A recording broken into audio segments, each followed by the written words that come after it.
आपने इस आदमी का चेहरा कहीं ना कहीं देखा होगा। अब अगर इसके बारे में और पता करें तो ये मर चुका है, तो फिर अब इसकी खबर क्यों हर जगह पर आती है और फिर इनकी फाइल्स जो हर दिन कुछ नई जानकारी दे रही हैं। ये तो बात हुई उनके कारनामों की फाइल्स की, तो अब डालते हैं एक नजर इनके जीवन की फाइल की ओर। जेफरी एप्स्टीन ने अपना करियर बतौर अध्यापक शुरू किया था न्यूयॉर्क में, पर वहां से उसे भगा दिया गया और उससे पहले वो कूपर यूनियन और न्यूयॉर्क यूनिवर्सिटी भी गया था पढ़ने, पर कोई डिग्री नहीं की और ऐसे निकल लिया। और नौकरी से भगाए जाने के बाद एप्स्टीन फाइनेंस में आ गया। यहाँ पर उसने बियर स्टन्स में काम किया, जो कि एक अमेरिकी फाइनेंशियल सर्विस कंपनी थी, और लगभग 5 साल काम करने के बाद एप्स्टीन को यहाँ से भी भगा दिया गया। किस कारण से ये बात थोड़ी अस्पष्ट है, पर कुछ रिपोर्ट बताती है कि यहाँ भी एप्स्टीन ने गड़बड़ झाला किया था, जैसे किसी क्लाइंट के पैसे वापस दिलाने में इस तरह मदद की कि जिससे उसने कंपनी के नियमों का उल्लंघन किया। इसकी वजह से उसे यहाँ से भी हटाया गया। उसके बाद एप्स्टीन ने अपनी खुद की कंपनी खोल ली, जे एप्स्टीन एंड कंपनी नाम की, और कंपनी ऐसा दावा करती थी कि वो फाइनेंशियल मैनेजमेंट, टैक्स सर्विसेज और बहुत धनी व्यक्तियों की संपत्ति का नियोजन करती थी। एप्स्टीन ने बताया कि वो खाली उन ग्राहकों के साथ ही काम करता था जिनकी संपत्ति कम से कम $1 बिलियन होती थी। और एप्स्टीन ने यह कंपनी 1988 में खोली थी और पिछली कंपनी से 7 साल पहले निकाल दिया गया था। और उसने इस दौरान 2 और जगहों पर काम किया था। एक उसकी खुद की कंसल्टिंग कंपनी थी और बाद में 1987 में टावर कॉर्पोरेशन में। बाद में पता चला था कि ये कंपनी भी बहुत बड़ी घपलेबाज कंपनी थी, पर इसमें एप्स्टीन नहीं फंसा क्योंकि उसने खुद को पहले इस कंपनी से अलग कर लिया था। पर इस कंपनी के मालिक का कहना था कि एप्स्टीन का हाथ इसमें भी था, और उसकी कंपनी जे एप्स्टीन और कंपनी, जिसने अरबपतियों की संपत्ति के रहनुमाई का कारोबार खोला था, इसमें खाली एक ही अरबपति का नाम सामने आया था सार्वजनिक तौर पर। वो थे लेजी वेक्सनर, एल ब्रांड के चेयरमैन और सीईओ। और एक समय पर वेक्सनर ने अपनी पावर ऑफ अटर्नी एप्स्टीन को दे दी। इसमें एप्स्टीन को वेक्सनर की संपत्ति के बहुत बड़े हिस्से को संभालने का मौका मिला, और इसी के बाद एप्स्टीन ने बड़े लोगों में उठना बैठना शुरू कर दिया, और कुछ ही सालों में एप्स्टीन बहुत रईस हो गया। इसके बाद उसके पास मैनहट्टन में एक मेंशन, पाम बीच में संपत्ति, और इन सब के साथ एक private Caribbean island Little Saint James नाम का। और उसके साथ ही उसने नेताओं, सेलिब्रिटियों, व्यापारियों से मेलजोल बढ़ाना भी शुरू कर दिया। और उसके बाद 1990 के दशक में उसने और प्रभावशाली लोगों के साथ कनेक्शन बनाने शुरू कर दिए, जो थे बिल क्लिंटन, प्रिंस एंड्रयू और डोनाल्ड ट्रंप। पर वैसे ये सारे संबंध अधिकतर सामाजिक और व्यापारिक थे, पर आपराधिक जांचों के बाद ये विवादास्पद हो गए। और फिर 2005 में एप्स्टीन पर तगड़ा केस लगा पाम बीच पे, जहां एक घर ने पुलिस को बताया कि एप्स्टीन ने उनकी लड़की से बदतमीजी की है। तहकीकात में पुलिस को पता चला कि इसमें और भी कई लड़कियों को शामिल किया गया था। पुलिस का यह मानना था कि इसमें दर्जनों नाबालिग शामिल थे। उसके बाद पाम बीच पुलिस ने इस मामले में लंबी जांच बिठाई और उन्हें पता चला कि एप्स्टीन के मिजाज सही नहीं थे और वो सैकड़ों डॉलर मालिश पे उड़ा चुका था, और जो जो उसके घर पर गए थे उन सब की उम्र 18 से कम थी, और कई लोगों से तो और लोगों को लाने को भी कहा गया था। पुलिस ने मल्टीपल फेलनी चार्जेस की सिफारिश की, पर इस केस में भी गड़बड़ घोटाला होने लगा क्योंकि एप्स्टीन पर कई आरोपों के बजाय सिर्फ एक ही आरोप लगा,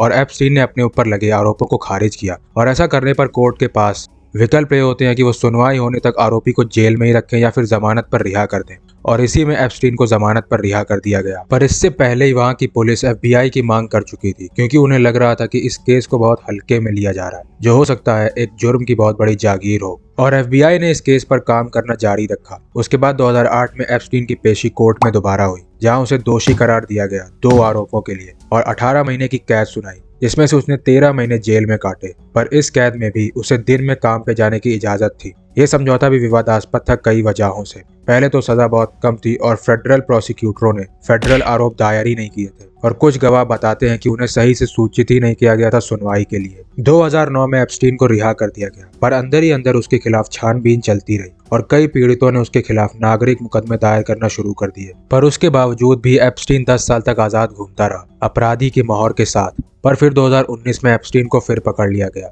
और इस बार उस पर आरोप थे माइनरों की तस्करी की साजिश। ये आरोप 2002 से 2005 के बीच न्यूयॉर्क और पाम बीच पे हुए अपराधों पर आधारित थे। इस केस को नाम दिया गया United States versus Jeffrey Epstein. इसमें एप्स्टीन को पकड़ लिया गया और सलाखों के पीछे डाल दिया गया। उसने बेल की मांग की, बहुत ज्यादा जमानत चुकाने का प्रस्ताव भी रखा, और साथ में घर में नजर बंद रहने को भी कहा, और उसकी सारी मांगों का इनकार कर दिया गया और उसे सुनवाई होने तक जेल में रखने का ही फैसला किया गया। पर इससे पहले अगली सुनवाई हो पाती, जेफरी एप्स्टीन मर गया 10 अगस्त को।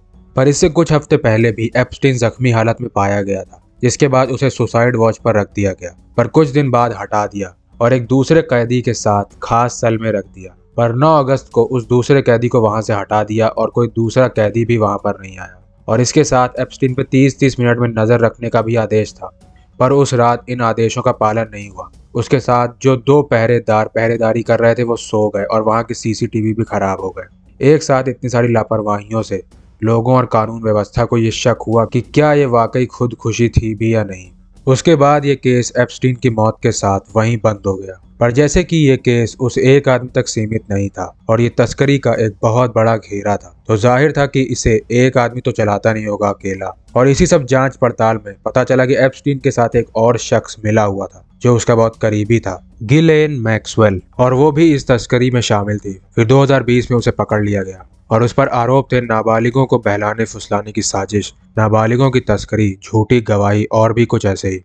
फिर 2 साल मुकदमा चलने के बाद उसे 20 साल कैद की सजा सुनाई। प्रोसिक्यूटरों ने बताया था कि ये सारे जुर्म 1994 से 2004 के बीच हुए थे, पर इनकी फाइल्स अभी तक बंद नहीं हुई और आज भी उनमें समाये कई गहरे राज बाहर आते हैं। एप्स्टीन फाइल कोई असली नाम नहीं है, ये तो लोगों की ओर से दिया गया है और ये फाइल एक बार की बनी फाइल भी नहीं है, बल्कि सालों के मुकदमों और आरोपों का ब्यौरा है। और आरोपों से मतलब है कि पुलिस की जांच, FBI के साक्ष्य, अदालती दस्तावेज, नागरिक मुकदमे, गवाहों के बयान, ईमेल्स, फ्लाइट लॉग्स और कॉन्टैक्ट बुक्स। ये सब गवाहों के बयानों में एप्स्टीन की गतिविधियों के बारे में, कि उसके घर में कब कौन आता था और कब कौन जाता था, ये सब के बारे में। और एप्स्टीन की काली किताब, इसमें सैकड़ों संपर्क थे। ये फाइल सालों तक लोगों से छुपी हुई थी क्योंकि कोर्ट ने इसे सील करके रखा था, क्योंकि इसमें संवेदनशील जानकारियां थी और कई आरोप सिद्ध नहीं हुए थे। पर धीमे धीमे उन्होंने सारे रिकॉर्ड पब्लिक करना शुरू कर दिए क्योंकि लोग और मीडिया चाहते थे कि केस में पारदर्शिता हो। एप्स्टीन को कौन जानता था, कौन उसके संपर्क में था, इन्वेस्टिगेटरों ने क्या पता लगाया। अगर कोई ये जानना चाहे कि ये फाइल जिसमें गुनाहों का अंबार है कितने पानों की है,